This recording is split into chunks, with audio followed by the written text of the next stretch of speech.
24-letni Aleš se je žensko, ki naj bi mu pomagala do posojila, dobil v Ljubljani pred enem od nakupovalnih središč. Kot pravi, je takoj postavila svoja pravila. Je rekla, da ti boš vzel neki material in jaz ti bom pa naredila plačilno listo, nakazala mi bo višino zneska, to pomeni višino minimalne plače, takrat, ko je bilo, in da bom jaz potem vzel robo na obroke.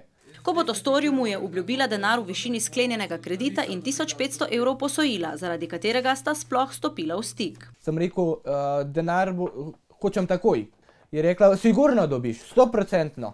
Kot pravi, je obupno potreboval denar za poplačilo dolgov, ki so se mu nakopičili. Je namreč brez službe, čeprav zatrjuje, da jo ves čas išče. Dobim negativen odgovor, kar pomeni, da trenutno nimajo potreb po novih sodelavcih.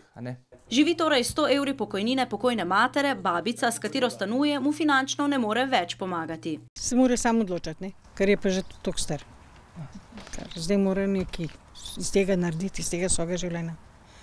Že toliko cajta je pri meni. Zoper goljufivo kreditodajalko je že pred časom podal kazensko ovadbo. Prav tako je zadevo pod drobnogled že vzelo pristojno sodišče. Zadeva na sodišču zdaj trenutno stoji. Kar se tiče te ovadb, to stoji.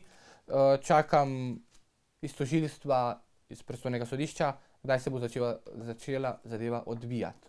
Zdaj je Aleš dober teden v postopku osebnega stečaja. Njegova največja želja je, da bi mu sodnica le dovolila odpust skupnih obveznosti v vrednosti 13 000 evrov. Sicer bo svojo naivnost drago plačal.